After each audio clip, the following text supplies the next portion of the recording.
Yooyyaa jaalatamtootaa fi kabajamtoota maatii jiru miidiyaa of eeggannoo cimaa inboksiidhaan guyyaa dhaaluuf ergamtee qabannee isinitti dhiyaannee jirra. Akkasuma yaada ciccimaa ergaa jajjabduu qabdu guyyaa Sheekh Abbutaa dubbatee jira. Yaada sanis kan gurra isin buusu ta'aa gara yaadaa fi of eeggannoo keenyaatti osoo isin hin dabarsin dura namoonni jiru miidiyaadhaaf haaraa taatan yookaan sabskiraayib godhin sabskiraayib gochuudhaan maatii jiru miidiyaa akka taatan akkasuma laayik sheer gochuudhaan jajjabeessaan dhaamsa keenya gara ergaa fi yaada Sheekh Abbutaatti isin dabarsaa isinis hamma xumuraa hin faana tura. Of eeggannoo inboksiidhaan nuuf ergame boodarra kan gurra isin buusu ta'a yaadichi. Yooyyaa akkam jirtan fayyumaa'ee hundi keessanuu ilmaan Oromoo naguma qabdanii isiniin jecha gara sagantaa kiyya itti aantu dabra. Duraan dursuudhaan har'a mata dureen xiyya haala yeroo jetti.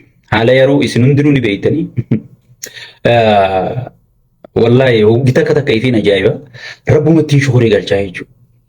Dheengadda gaafa gartee jaawarii caljee hayyoonni Oromooti walirra bobbahuu eegalanii namoonni wal arrabsuu huunii wal komachuu maal jechuu eegalan namoonni baay'een agartee qabsoon sabaatuun isa dhimmamsiiftu qabsoon sabaatuun isa rakkiftu yaa Rabbi maalumaan nu qabate dhiiroo Oromoon tura abaarsa wahii qabdi moo dhiiroo maaluma sabni kun akkana godhaa jeeti namoota baay'ee qalbiin cabte sigale namoota baay'ee qalbiin cabte keessatti tiim qabrichoo jennee waan hin jirre takka tiim qabrichoo jechuun muka budaa jechuudha. Muka budaa jenneeti ijoollota hanga muraasa tokkoon wal ijaarree tiim qabrichoo yookaan tiim taayyee waan jedhamu takka akka piippiin tiim lammaadhaan aangoo qabattetti mormuu kaanii jechuudha. Waan keessa beenuuf waan wanti tun gartee opiidiyoo tana xafaxafnee gadhaabneef piippii tana sirriitti waan beenuuf kun sabaan ta'uu. Abadan jennee itti seennee jechuudha. Gaafa san faayidaa dhabdan, way maal dhabdan, miti xishoo dhabdan, miliyyoo dhabdan adeero. Mee faayidaa wanni qorqorroon kanaa darraa galte, wanni ka hattuu lammuufaan, namni michi marmeelli garaa guddaa akka ganna qaafaan. Faayidaa jarri sunuu arkate. Hayyee dandayaa haa Abbutaa afaan dhabaame. Jaawar maammafaan dhabaame. Faayidaa wanni jaankiin sunuu argatte. Faayidaa qaallichi gororirraa Ali gororiin faan argate. Faayidaa faaraanii biroo faan argatan. Mee kana nuti dhabnaa mee paartii tana nuu uumee isiniin jechuu jirraati. Faayidaa dhaban maalee dhaban ishii.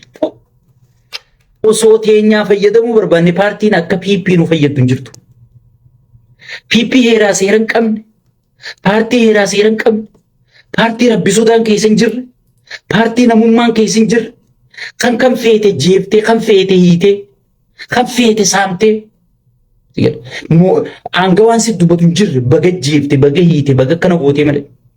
Yoo maallaquma hiitee irraa fuute kanarraa waa qooddeef sigale. Barpaa yoo waa zarafuu feete. Bara hattoonni fi faarsee bultoonni fi sakkaree bultoonni kun amma wanni akkatti iyyuuf paartii kanaan harkatan ganaa. Paartiin ganaa dhuftu sigale. Paartiin ganaa dhuftu paartii haqa uummataa hedduu paartii heeraa fi seeratti yoo aangawoonni uummanni filatee heera cabsan paartii heerattiin seera gartee ittiin adabdu qabdu santu dhufu jira bar. Paartii uummata si filatee hatuu hin dandeenye dhufu jira bar. Heeraa fi seera gartee waraqarratti osoo hin taane lafarra kabajuu dhufu jira bar. Bar osoo hatachuu barbaadde. Osoo duroomuu barbaadde paartiin akka paartii amma jirtu biyya bulchuu jirtu tana nama barbaachiftu hin jirtu wal beeyta akka akkasii. Sigale. Paartii abbaa feete jeeftee paartii nama feete nama jaartii irra wal loltan takka qaadimaa irra wal loltan yoo jiraate fuutee waajjira poolisaa geessitee hangaanan dhufee baasuun baasinaa jettee biraa deemtu. Abaluutu amaanaa nuuf kennatee jedhanii namni haga dhumatti citaaf. Paartii waan feete zaraftee paartii warqii kiloogiraama 27 warqii qotamtee meerkuurii qotamte kan keellaa kanarra sin dhaabne akka feetetti ittiin naggadattu ittiin hatuu dandeessu. Paartiin akka paartii amma biyya bulchuu jirtu tasheexaantichaa tanaa hin jirtu jechuudha. Silaa hatuu barbaanne. Silaa hatuu barbaanne. Silaa faayidaa dhuunfaa teenyaa barbaanne. Bar paartiin akka paartii tanaa deeggaruu qabnu hin jirtu warra. Isin keessan beektan waa takka hin beektan. namni faayidaa sabaa filanne wanni abadan jennee dhiifne hin ta'u jennee gabbaanee mormu jirru maali? Mimma waan isaan dhaadheessan laala sakkareeyyaan asii oliin iyyaa oolu sunis wanti mataa baaldiitiis gororeenis gannaqaanis hotta dalagaddaa hotta maarree ta'a wanni isaan dhaadheessan tanaa jechuudha hotta hataa jechuu bara. Afaan bilchiginnaati hotta dalagaddaa jechuun nuti hatachuu jirraa hottaan wajji hataddaa sigalee. Isinummaan hataa nuti saba keenya naan saniifuu faayidaa isaanii dhaban maarree isaanii dhaban gaafa nuti dura qabsutti eegalu wayi miixirqishoo dhaban miilliyyoo dhaban jaan tachi dhaban boodachii nuti doolaara qabnaa bara akka dhiiratti dalagannee sa'a 24 jiraan dachii bakka feete Itoophiyaa miti biyyoota Arabaa Ameerikaa keessaa dachii binnee mana gosa feete ijaaruu dandeenya bara warra Kanaadaa boqqolloo qotu seete meela faarsee bulaan irra badaan ka Kanaadaa gale kanaa bara irra badaan faarsee bulaan. So kan agartee sabni keenya shawwadamuu qabu jenneeti lafaatti kaanee jechuudha. Waggi nuti lafaa kaanu faayidaa dhaban warra faayidaa dhabe warra miixirqishoo dhabe nuun jaan lakkii nuti faayidaa hin dhabne gaafii sabaa dhabne nageenya Oromiyaa dhabame haadha Oromoo boobu jira daangaa Oromiyaa sarbamaa jira intala Oromoo mana barnootaatii dubrummaan bahee ulfaan mana galu jira gudeedamtee eenyurraa akka ulfoo hitin beektu. Eessa akka ilmoo fuuteen beeku ulfooyiteeti mana galu jirti. Kun hundi maali nageenya dhabamurraayi. Nagaya kana buusu saba keenya irratti hin duullu jenneeti tiim taayyee yookaan tiim qabrichoo kana jaarree dura gadi baanee jechuudha. Gaafa san aboon utuu bilziqinnaa taane yaa'oo maal taatan isin ni maraattanii nuun jechuu turan sigalee. Aboon utuu bari isin jala galleeti karaa keessan irratti deebine sheekha kan duraan mana nyaataa hundarratti gartee waxii sirra naquu turre mana taaziyaa keessatti iyyuu turre sigalee ja'aniiti gartee namni akka ta'u dhabee jechuudha. Arra eessa jirra san keessa qonneeti arra sadarkaa hayyoonni keenya kan eengada wal dura dhaabbatu wajjin dhaabbatu irra jirra jechuudha. Alhamdulillahi rabbil alamin. Gammachuun tana caale hin jirtu jechuudha saba Oromootiif. Garuu warra hatu, warra zarafu, warra ajjeesu, warra itti gaafatamummaa jalaa hin baajee wixxifatuuf kasaaraan kana caalaa hin jirtu jechuudha. Tanaafi gartee sakkareeyyaa fi faarsee bulaa hunda bitanii sigalee.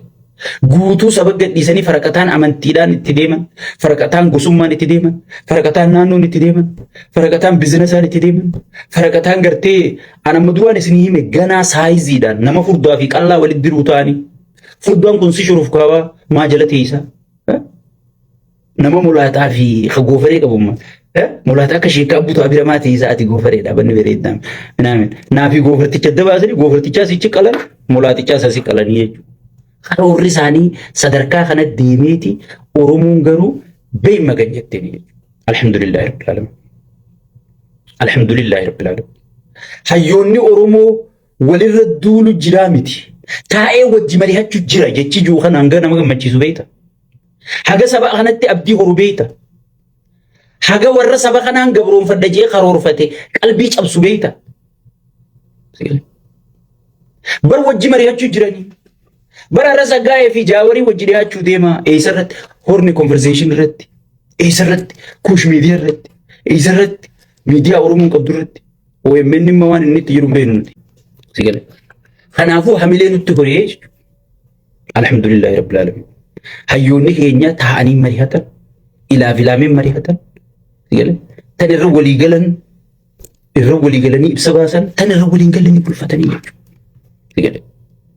Deengadduma tana piippiin nu keessa seentee marroon jaawara jeesuu deema bara akka nama jaawarii yaaduu fakkaate jaawar marroo jibba jaawar maarree jibba marroo maarree jibba taayyee maarree jibba miixirqishoo miilliyyoo jibba jechuu turan akka nama gartee qabsoo Oromooti yaadutti. So kun hundinuu sigalee kun hundinuu wanni argisiisu mootummaan tun mootummaa tokkummaa sabattiin haa jiru. Sabni tokko ta'uun isiidhaaf diin akka ta'e. Sabni tokko ta'uun isiidhaaf gartee qalbii cab akka ta'e jala muree sii mirkaneessaa jechuudha. Jala mureeti sii mirkaneessaa jechuudha. Warroottan koottaa karaa nagaatiin qabsaawaa karaa maaliitiin qabsaawaa jiru? Warra karaa nagayaatiin gaafii gaafatee paartii keessa taa'ee danda'a irra jira. Warroottan koottaa karaa nagayaatiin qabsaawaa karaa nagayaa banamee mootummaan kun mootummaa yaadatti amanuu jiru. Warra Waashingatan Siyaatil taa'ee akkam taana jee nagaya labsi hawal mari'ate lolan labsi ni jirru. Nagaya labsi. Sigal.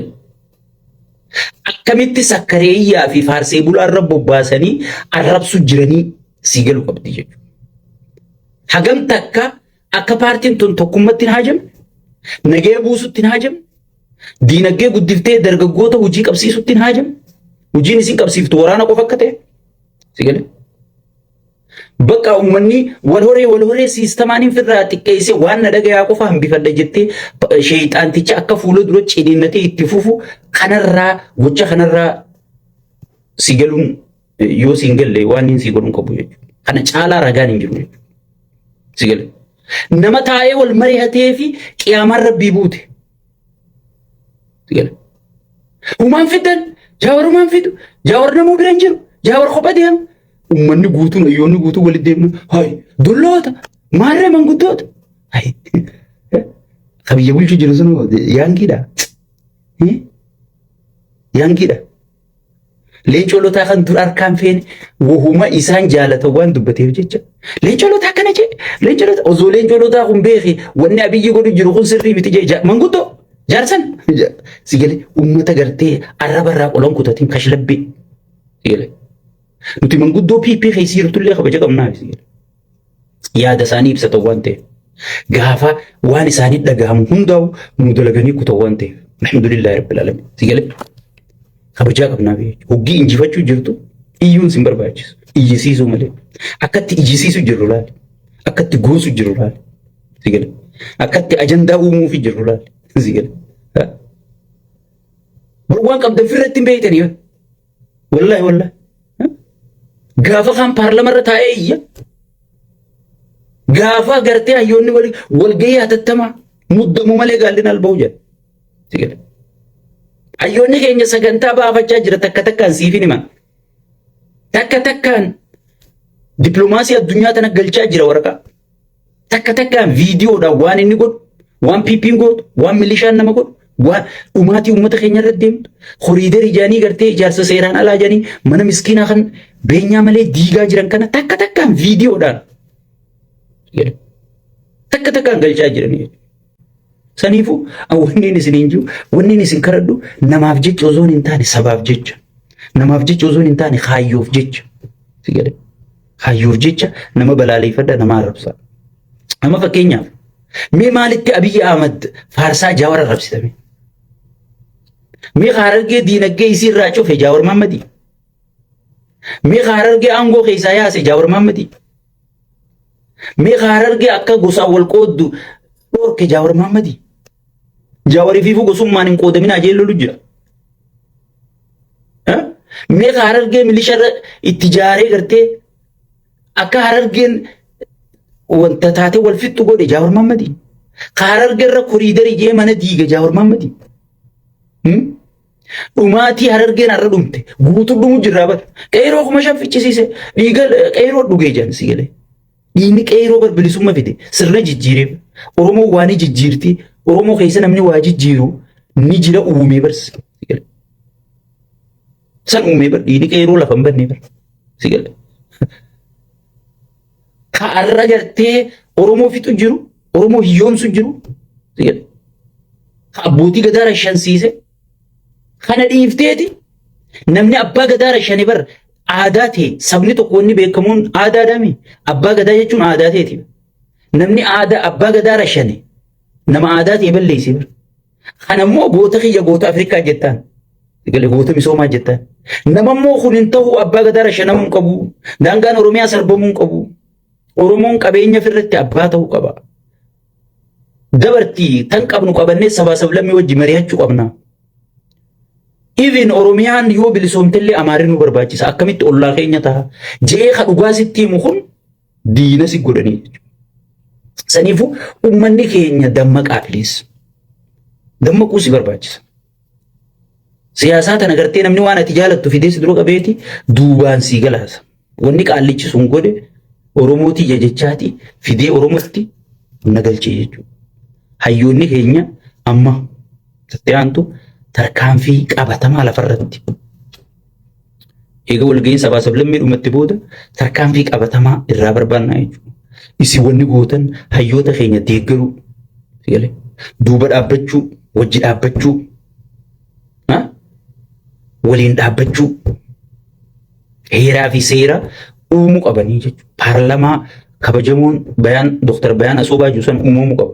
Yoo sun uumame achi fiiga kan itti waan ittiin adabattu qabda. Kajabaate waan ittiin aangoonfattu qabdaa jechuudha. Egaa hordoftootaa fi kabajamtoota maatii jiru miidiyaa yaadaa fi ergaawwan Sheek Abbuttaarraa akka waa hedduu baratan akka waa hedduu hubatan abdii qabna. Amma kan nuuf of eeggannoo inboxdhaan nuuf ergameedha. Of eeggannoon keenya maali kan jedhu akka taanitti isiniif qindeessee jira. Namni akka maqaan isaa dhahamu hin barbaanne tokko ergaa gara keessaan nuuf ergeen akkas jechuudhaan eegale. Dhimma xiyyeeffannaa barbaadu kana uummata kiyyaan naaf gahaa. Qaamni eenyummaan isaa hin beekamne amantaa dahoo godhachuudhaan uummata keenyatti ergamee jira. Qaama kana kan erge mootummaadha. Qaamni kun mootummaadhaan hidhata qaba. Hojiin isaa guddaan uummata keenya basaasu. Mana amantaa keessatti walitti bu'iinsa uumuu, dargaggoota Oromoo amantaa bu'uura godhachuudhaan gara hin malletti erguu, fakkeenyaaf gara garee Alshabaabii fi ISIS'tti erguudha. Ergaan kun kan itti kenname dhaabbata tajaajila tikaa fi odeeffannoo Itoophiyaa irraa. Manni keenya waan kana hubatee of eeggannoo akka godhu jedha. Qaamni ergaa kanaan bobba'e irra caalaan isaa sanyii Guraageeti jechuudhaan odeeffannoo kana nuun gahee jira. Nutis isinitti jabaa jennee jira.